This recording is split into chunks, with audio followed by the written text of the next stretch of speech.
Hello, and welcome back to Baby Elias's stories. We now return to The Island of Doctor Moreau by H.G. Wells. Chapter 9. The Thing in the Forest. I strode through the undergrowth that clothed the ridge behind the house, scarcely heeding whither I went, passed on through the shadow of a thick cluster of straight-stemmed trees beyond it, and so presently found myself some way on the other side of the ridge, and descending towards a streamlet that ran through a narrow valley. I paused and listened. The distance I had come, all the intervening masses of thicket, deadened any sound that might be coming from the enclosure. The air was still. Then, with a rustle, a rabbit emerged and went scampering up the slope behind me. I hesitated and sat down in the edge of the shade. The place was a pleasant one. The rivulet was hidden by the luxuriant vegetation of the banks, save at one point, where I caught a triangular patch of its glittering water. On the farther side, I saw through a bluish haze a tangle of trees and creepers, and above these again the luminous blue of the sky. Here and there a splash of white or crimson marked the blooming of some trailing epiphyte. Epiphyte. Epiphyte. A plant that grows on another plant, but is not parasitic, such as the numerous ferns, broomlades, air plants, and orchids growing on tree trunks in tropical rain forests. I let my eyes wander over this scene for a while, and then began to turn over in my mind again the strange peculiarities of Montgomery's man, but it was too hot to think elaborately, and presently I fell into a tranquil state midway between dozing and walking. From this I was aroused, after I know not how long, by a rustling amidst the greenery on the other side of the stream. For a moment I could see nothing but the waving summits of the ferns and reeds. Then suddenly, upon the bank of the stream appeared something. At first I could not distinguish what it was. It bowed its round head to the water and began to drink. Then I saw it was a man, going on all fours like a beast. He was clothed in bluish cloth, and was of a copper-colored hue. With black hair, it seemed that grotesque ugliness was an invariable character of these islanders. I could hear the suck of the water at his lips as he drank. I leaned forward to see him better, and a piece of lava, detached from my hand, went pattering down the slope. He looked up guilty, and his eyes met mine. Forthwith he scrambled to his feet and stood wiping his clumsy hand across his mouth and regarding me. His legs were scarcely half the length of his body, so staring one another out of countenance, we remained for perhaps the space of a minute. Then, stopping to look back once or twice, he slunk off among the bushes to the right of me, and I heard the swish of the fronds grow faint in the distance and die away. Long after he had disappeared, I remained sitting up, staring in the direction of his retreat. My drowsy tranquility had gone. I was startled by a noise behind me, and turning suddenly saw the flapping white tail of a rabbit vanishing up the slope. I jumped to my feet. The apparition of this grotesque, half-bestial creature had suddenly populated the stillness of the afternoon for me. I looked around me rather nervously, and regretted that I was unharmed.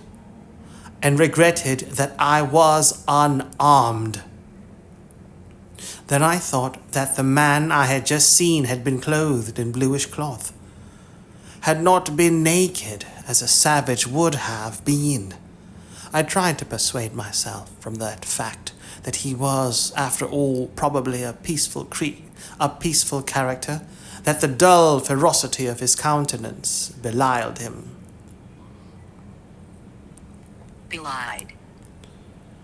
Belie of an appearance, fail to give a true notion or impression of something, disguise or contradict, belie. Yet I was greatly disturbed at the apparition. I walked to the left along the slope, turning my head about and peering this way and that among the straight stems of the trees. Why should a man go on all fours and drink with his lips? Presently, I heard an animal wailing again, and taking it to be the puma, I turned about and walked in a direction diametrically opposite to the sound. This led me down to the stream, across which I stepped and pushed my way up through the undergrowth beyond. I was startled by a great patch of vivid scarlet on the ground, and going up to it, found it to be a peculiar fungus, branched and corrugated like a foliaceous lichen, but deliquescing into slime at the touch. Deliquesce of organic matter become liquid typically during decomposition, but deliquescing into slime at the touch. And then, in the shadow of some luxuriant ferns, I came upon an unpleasant thing, the dead body of a rabbit covered with shining flies, but still warm and with the head torn off. I stopped aghast at the sight of the scattered blood. Here at least, was one visitor to the island disposed of. There were no traces of other violence about it. It looked as though it had been suddenly snatched up and killed. And as I stared at the little furry body, came the difficulty of how the thing had been done. The vague dread that had been in my mind since I had seen the inhuman face of the man at the stream grew distincter as I stood there. I began to realize the hardihood of my expedition among these unknown people. The thicket about me became altered to my imagination. Every shadow became something more than a shadow, became an ambush. Every rustle became a threat. Invisible things seemed watching me. I resolved to go back to the enclosure on the beach. I suddenly turned away and thrust myself violently, possibly even frantically, through the bushes, anxious to get a clear space about me again. I stopped just in time to prevent myself emerging upon an open space. It was a kind of glade in the forest, made by a fall. Seedlings were already starting up to struggle for the vacant space. And beyond, the dense growth of stems and twining vines and splashes of fungus and flowers closed in again.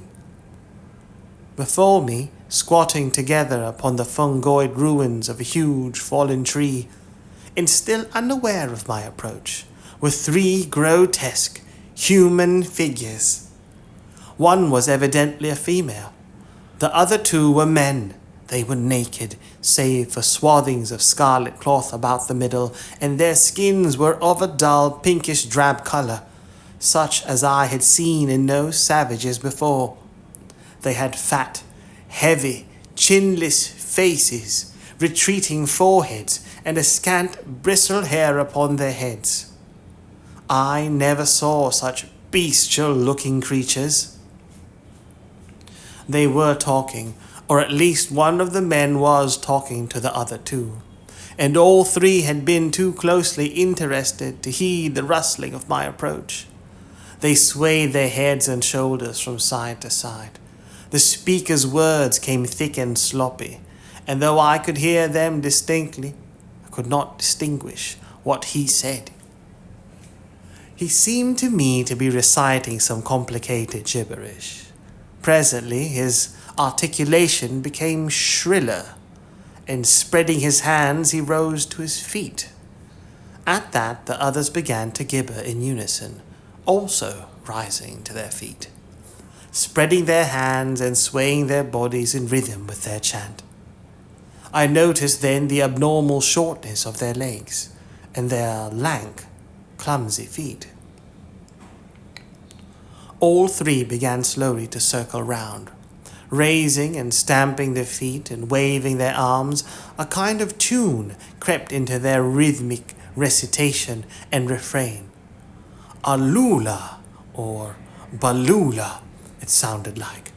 Their eyes began to sparkle, and their ugly faces to brighten with an expression of strange pleasure. Saliva dripped from their lipless mouths.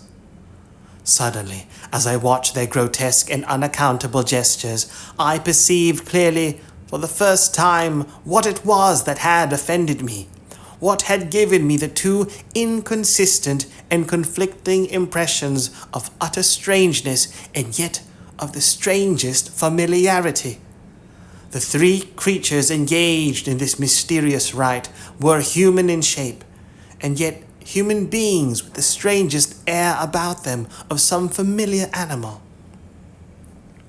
Each of these creatures, despite its human form, its rag of clothing, and the rough humanity of its bodily form, had woven into it, into its movements, into the expression of its countenance, into its whole presence, some now irresistible suggestion of a hog, a swinish taint, the unmistakable mark of the beast.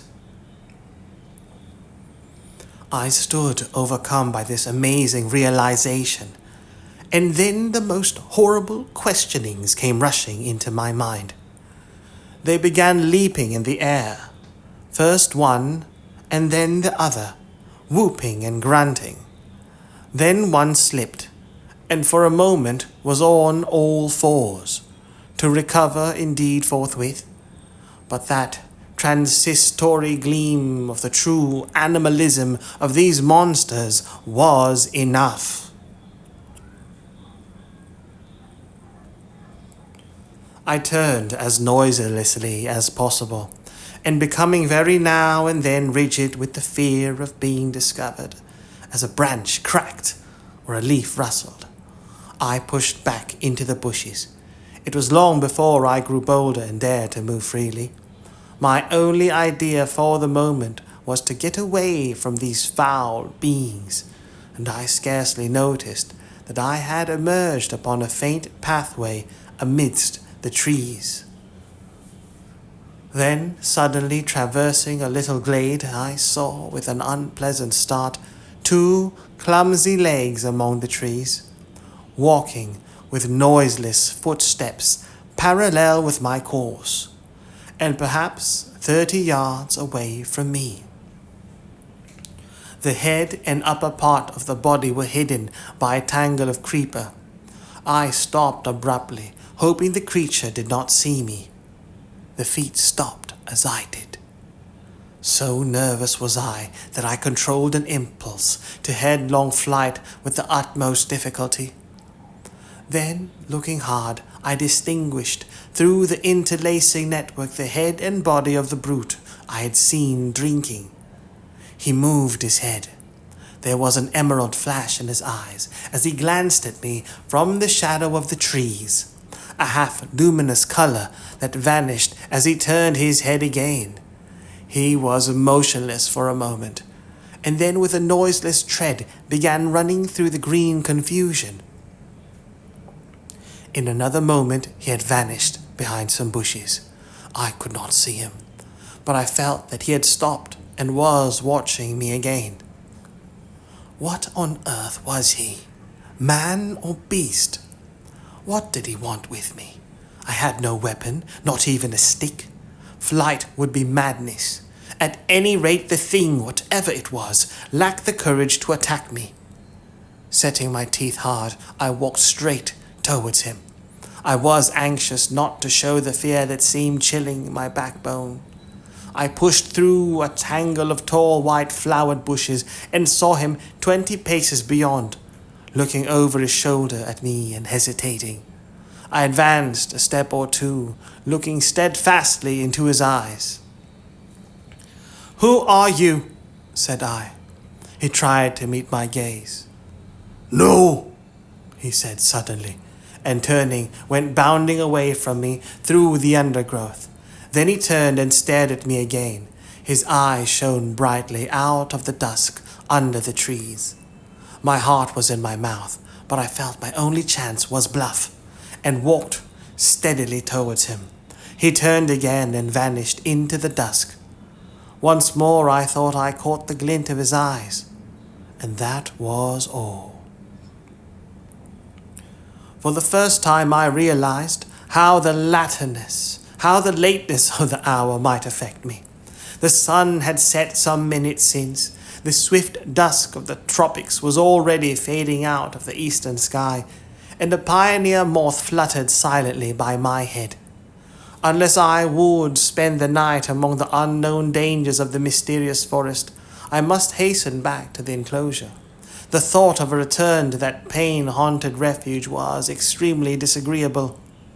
But still, more so was the idea of being overtaken in the open by darkness and all that darkness might conceal. I gave one more look into the blue shadows that had swallowed up this odd creature, and then retraced my way down the slope towards the stream, going as I judged in the direction from which I had come. I walked eagerly, my mind confused with many things, and presently found myself in a level place among scattered trees. The colorless clearness that comes after the sunset flush was darkling. The blue sky above grew momentarily deeper, and the little stars, one by one, pierced the attenuated light. The interspaces of the trees, the gaps in the further vegetation that had been hazy blue in the daylight, grew black and mysterious. I pushed on. The color vanished from the world. The treetops rose against the luminous blue sky in inky silhouette, and all below that outline melted into one formless blackness. Presently, the trees grew thinner, and the shrubbery undergrowth more abundant. Then there was a desolate space covered with a white sand, and then another expanse of tangled bushes. I did not remember crossing the sand opening before. I began to be tormented by a faint rustling upon my right hand. I thought at first it was fancy, for whenever I stopped there was a silence, save for the evening breeze in the treetops. Then when I turned to hurry on again, there was an echo to my footsteps. I turned away from the thickets, keeping to the more open ground, and endeavoring by sudden turns now and then to surprise something in the act of creeping upon me. I saw nothing, and nevertheless my sense of another presence grew steadily. I increased my pace, and after some time came to a slight ridge, crossed it, and turned sharply, regarding it steadfastly from the further side. It came out black and clear-cut against the darkling sky, and presently a shapeless lump heaved up momentarily against the skyline and vanished again. I felt assured now that my tawny-faced antagonist was stalking me once more, and coupled with that was another unpleasant realization that I had lost my way. For a time I hurried on hopelessly, perplexed and pursued by that stealthy approach. Whatever it was, the thing either lacked the courage to attack me, or it was waiting to take me at some disadvantage. I kept studiously to the open. At times I would turn and listen, and presently I had half persuaded myself that my pursuer had abandoned the chase, or was a mere creation of my disordered imagination. Then I heard the sound of the sea. I quickened my footsteps almost into a run, and immediately there was a stumble in my rear. I turned suddenly and stared at the uncertain trees behind me. One black shadow seemed to leap into another. I listened, rigid, and heard nothing but the creep of the blood in my ears. I thought that my nerves were unstrung, and that my imagination was tricking me, and turned resolutely towards the sound of the sea again. In a minute or so the trees grew thinner, and I emerged upon a bare, low headland running out into the sombre water. The night was calm and clear, and the reflection of the growing multitude of the stars shivered in the tranquil heaving of the sea. Some way out, the wash upon an irregular band of reef shone with a pallid light of its own. Westward, I saw the zodiacal light mingling with the yellow brilliance of the evening star. The coast fell away from me to the east, and westward it was hidden by the shoulder of the cape. Then I recalled the fact that Moreau's beach lay to the west. A twig snapped behind me, and there was a rustle. I turned and stood facing the dark trees. I could see nothing, or else I could see too much. Every dark form in the dimness had its ominous quality, its peculiar suggestion of alert watchfulness. So I stood for perhaps a minute, and then, with an eye to the trees still, turned westward to cross the headland, and as I moved, one among the lurking shadows moved to follow me. My heart beat quickly. Presently, the broad sweep of a bay to the westward became visible, and I halted again. The noiseless shadow halted a dozen yards from me. A little point of light shone on the further bend of the curve, and the grey sweep of the sandy beach lay faint under the starlight. Perhaps 2 miles away was that little point of light. To get to the beach, I should have to go through the trees where the shadows lurked, and down a bushy slope. I could see the thing rather more distinctly now. It was no animal, for it stood erect. At that I opened my mouth to speak, and found a hoarse phlegm choked my voice. I tried again and shouted, "Who is there?" There was no answer. I advanced a step. The thing did not move, only gathered itself together. My foot struck a stone. That gave me an idea. Without taking my eyes off the black form before me, I stooped and picked up this lump of rock, but at my motion the thing turned abruptly, as a dog might have done, and slunk obliquely into the further darkness. Then I recalled a schoolboy expedient against big dogs, and twisted the rock into my handkerchief, and gave this a turn around my wrist. I heard a movement further off among the shadows, as if the thing was in retreat. Then suddenly my tense excitement gave way. I broke into a profuse perspiration, and fell a-trembling with my adversary routed, and this weapon in my hand. It was some time before I could summon resolution to go down through the trees and bushes upon the flank of the headland to the beach. At last I did it at a run, and as I emerged from the thicket upon the sand, I heard some other body come crashing after me. At that I completely lost my head with fear, and began running along the sand. Forthwith there came the swift patter of soft feet in pursuit. I gave a wild cry and redoubled my pace. Some dim, black things about 3 or 4 times the size of rabbits were running or hopping up from the beach towards the bushes as I passed. So long as I live, I shall remember the terror of that chase. I ran near the water's edge and heard every now and then the splash of the feet that gained upon me. Far away, hopelessly far, was the yellow light.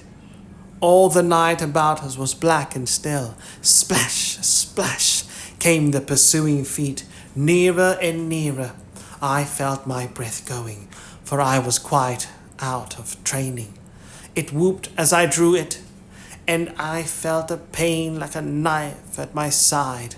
I perceived the thing would come up with me long before I reached the enclosure.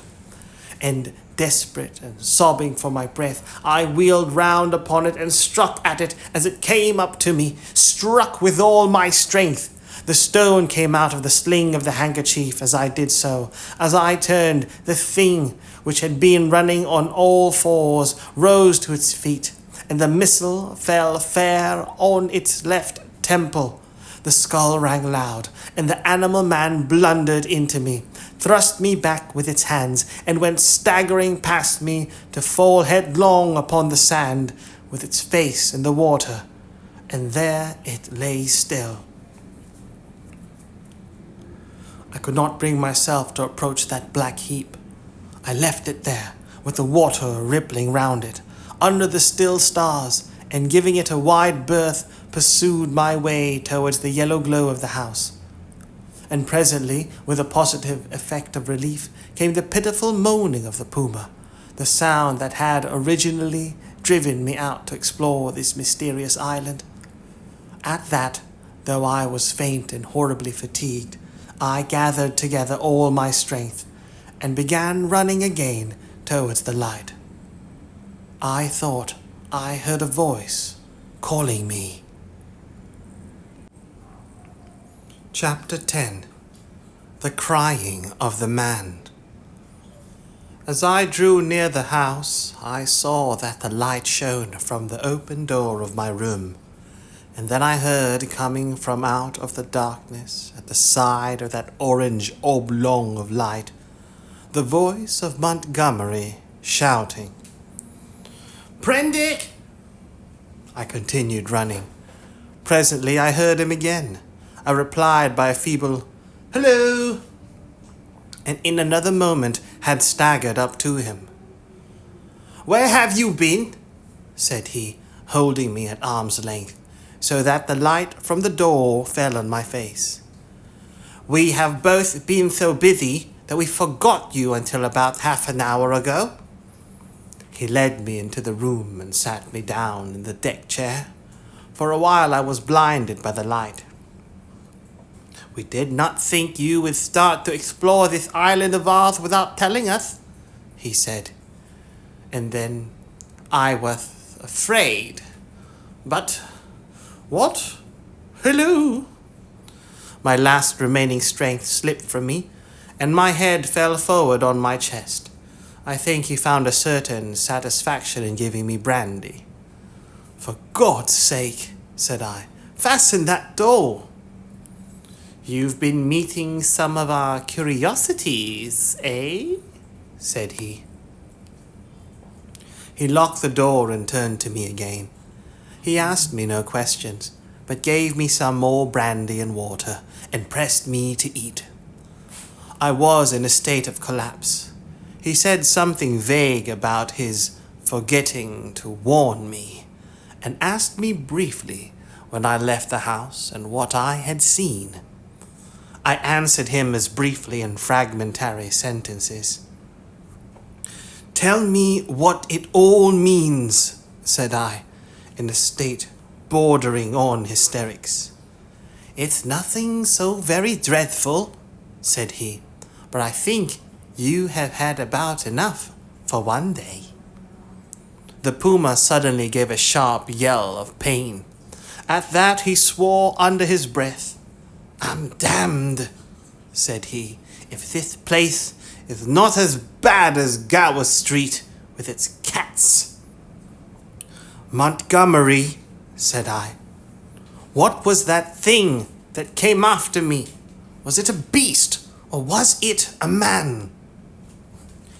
"If you don't sleep tonight," he said, "you'll be off your head tomorrow." I stood up in front of him. "What was that thing that came after me?" I asked. He looked me squarely in the eyes and twisted his mouth askew. His eyes, which had seemed animated a minute before, went dull. "From your account," said he, "I'm thinking it was a boogle." I felt a gust of intense irritation, which passed as quickly as it came. I flung myself into the chair again and pressed my hands on my forehead. The puma began once more. Montgomery came round behind me and put his hand on my shoulder. "Look here, Prendick," he said. "I had no business to let you drift out into this silly land of ours, silly island of ours, but it's not so bad as you feel, man. Your nerves are worked to rags. Let me give you something that will make you sleep. That will keep on for hours yet. That will keep on for hours yet. You must simply get to sleep, or I won't answer for it." I did not reply. I bowed forward and covered my face with my hands. Presently he returned with a small measure containing a dark liquid. This he gave me. I took it unresistingly, and he helped me into the hammock. When I awoke, it was broad day. For a little while I lay flat, staring at the roof above me. The rafters, I observed, were made out of the timbers of a ship. Then I turned my head and saw a meal prepared for me on the table. I perceived that I was hungry, and prepared to clamber out of the hammock, which, very politely anticipating my intention, twisted round and deposited me upon all fours on the floor. I got up, sat down before the food. I had a heavy feeling in my head, and only the vaguest memory at first of the things that had happened overnight. The morning breeze blew very pleasantly through the unglazed window, and that and the food contributed to the sense of animal comfort which I experienced. Presently the door behind me, the door inward towards the yard of the enclosure, opened. I turned and saw Montgomery's face. "All right," said he, "I'm frightfully busy." And he shut the door. Afterwards I discovered that he forgot to relock it. Then I recalled the expression of his face the previous night, and with that the memory of all I had experienced reconstructed itself before me.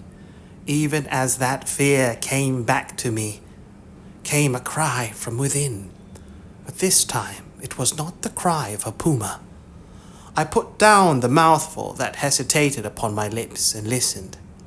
Silence, save for the whisper of the morning breeze. I began to think my ears had deceived me. After a long pause I resumed my meal, but with my ears still vigilant. Presently I heard something else, very faint and low. I sat as if frozen in my attitude, though it was faint and low. It moved me more profoundly than all that I had hitherto heard of the abominations behind the wall. There was no mistake this time in the quality of the dim, broken sounds. No doubt at all of their source, for it was groaning, broken by sobs and gasps of anguish. It was no brute this time. It was a human being in torment. As I realized this, I rose, and in 3 steps had crossed the room, seized the handle of the door into the yard, and flung it open before me. "Prendick, man, stop!" cried Montgomery, intervening. A startled deerhound yelped and snarled. There was blood, I saw, in the sink, brown and some scarlet, and I smelt the peculiar smell of carbolic acid. Then, through an open doorway beyond, in the dim light of the shadow, I saw something bound painfully upon a framework, scarred, red and bandaged, and then blotting this out appeared the face of old Moreau, white and terrible. In a moment, he had gripped me by the shoulder with a hand that was smeared red, had twisted me off my feet, and flung me headlong back into my own room. He lifted me as though I was a little child. I fell at full length upon the floor, and the door slammed and shut out the passionate intensity. I fell at full length upon the floor, and the door slammed and shut out the passionate intensity of his face. Then I heard the key turn in the lock, and Montgomery's voice in expostulation. "Ruin the work of a lifetime?" I heard Moreau say. "He does not understand," said Montgomery, and other things that were inaudible. "I can't spare the time yet," said Moreau.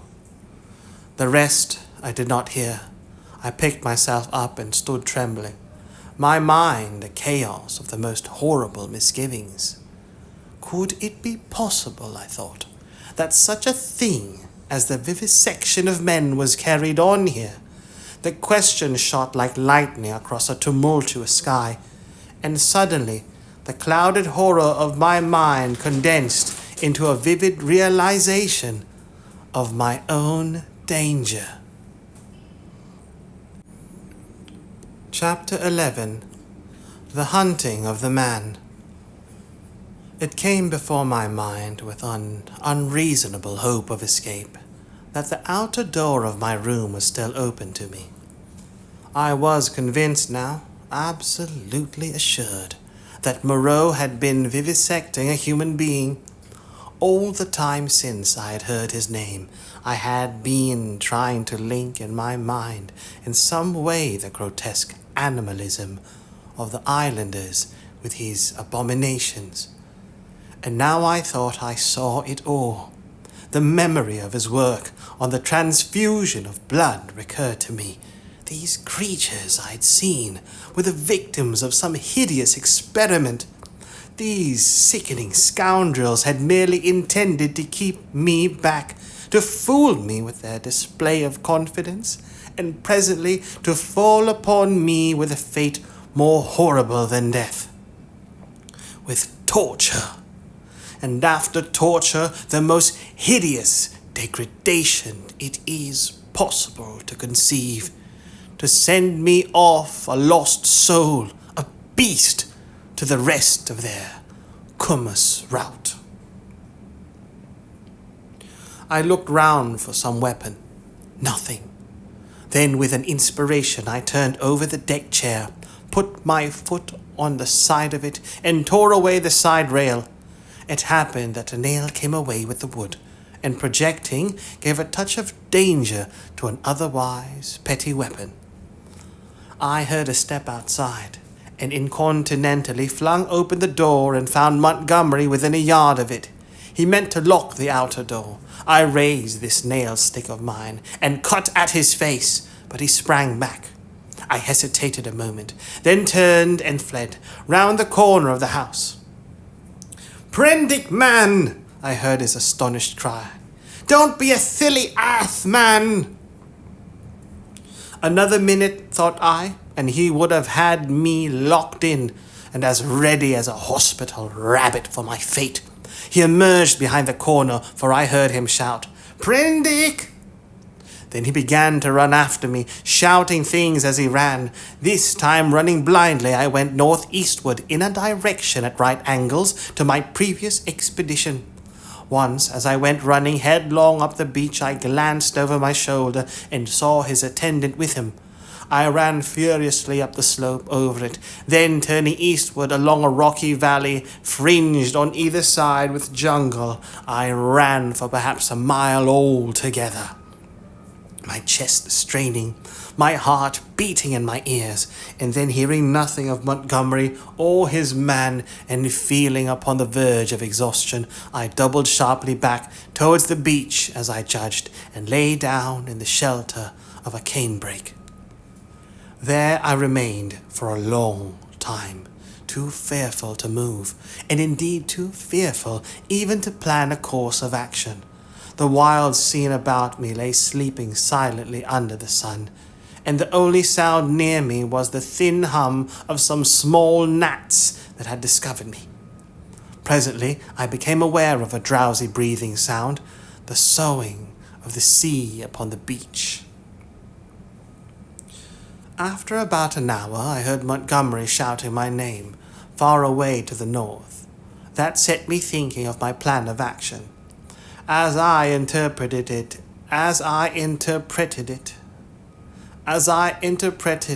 then, this island was inhabited only by these two vivisectors and their animalized victims. Some of these, no doubt, they could press into their service against me, if need arose. I knew both Moreau and Montgomery carried revolvers, and save for a feeble bar of deal spiked with a small nail, the merest mockery of a mace, I was unarmed. So I lay still there until I began to think of food and drink, and all that thought the real hopelessness of my position came home to me. I knew no way of getting anything to eat. I was too ignorant of botany to discover any resort of root or fruit that might lie about me. I had no means of trapping the few rabbits upon the island. It grew blanker the more I turned the prospect over. At last, in the desperation of my position, my mind turned to the animal men I had encountered. I tried to find some hope in what I remembered of them.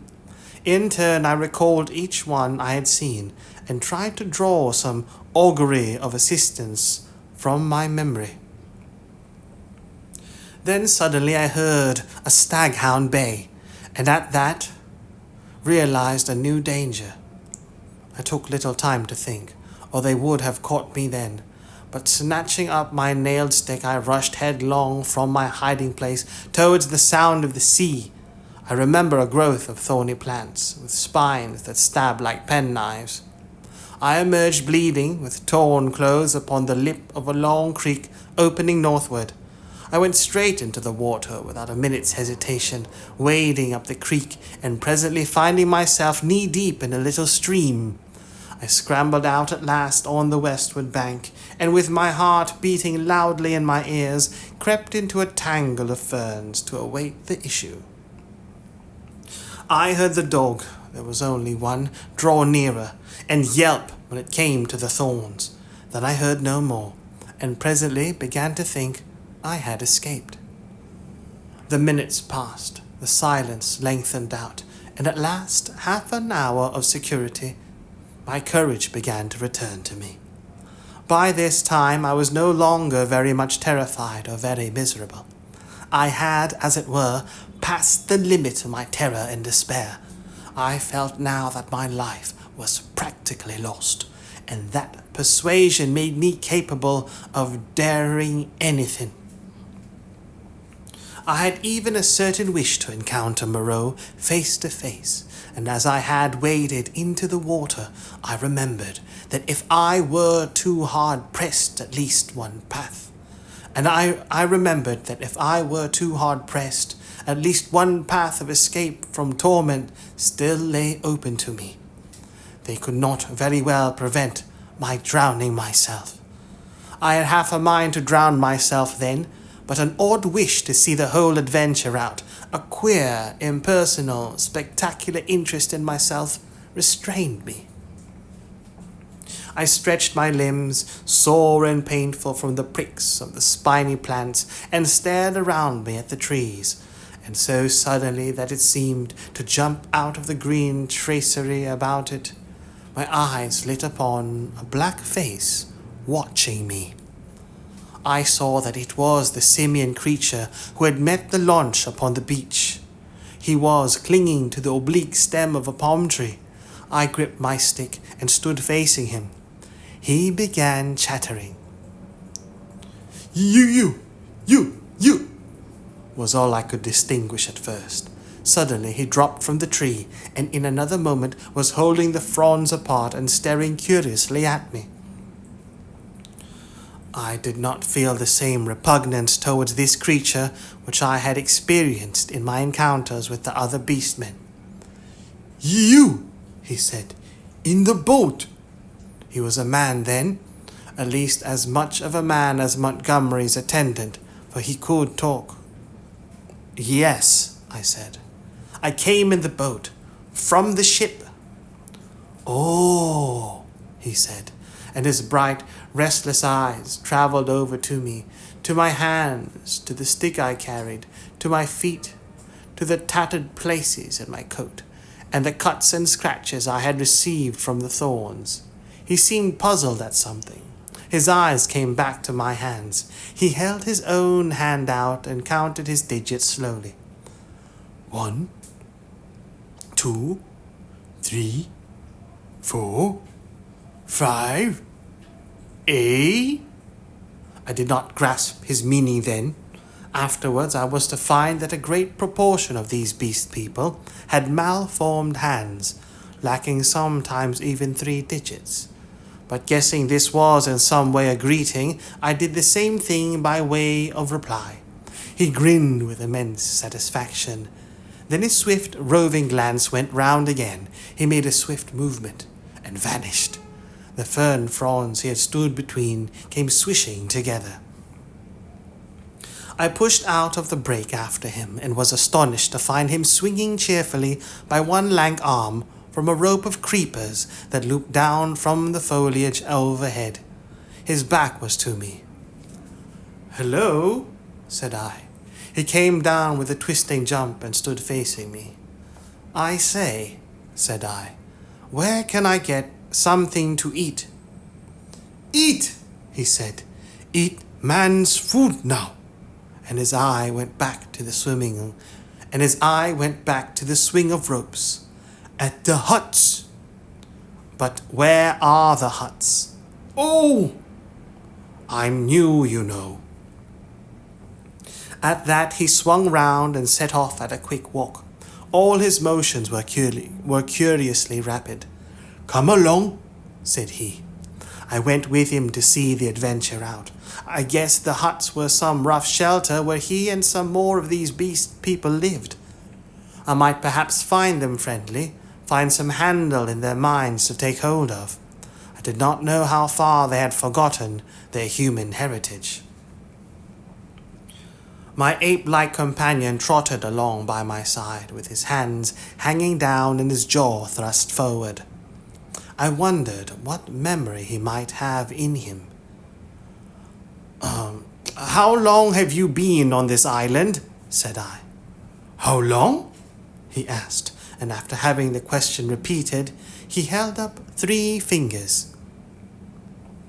The creature was little better than an idiot. I tried to make out what he meant by that, and it seems I bored him. After another question or 2, he suddenly left my side and went leaping at some fruit that hung from a tree. He pulled down a handful of prickly husks and went on eating the contents. I noted this with satisfaction, for here at least was a hint for feeding. I tried him with some other questions, but his chattering, prompt responses were as often as not quite at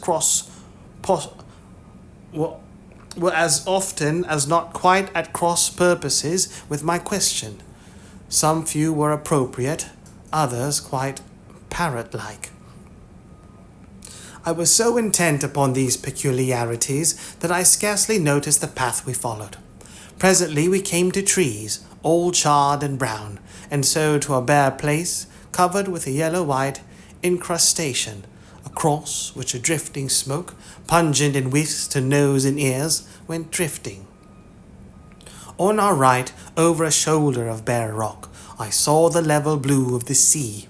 The path coiled down abruptly into a narrow ravine between 2 tumbled and knotty masses of blackish scoriae. Into this we plunged. It was extremely dark, this passage, after the blinding sunlight reflected from the sulphurous ground. Its walls grew steep and approached each other. Blotches of green and crimson drifted across my eyes. My conductor stopped suddenly. "Home," said he, and I stood in the floor of a chasm that was at first absolutely dark to me. I heard some strange noises and thrust the knuckles of my left hand into my eyes. I became aware of a disagreeable odor, like that of a monkey's cage ill-cleaned. Beyond, the rock opened again upon a gradual slope of sunlit greenery, and on either hand the light smote down through narrow ways into the central gloom.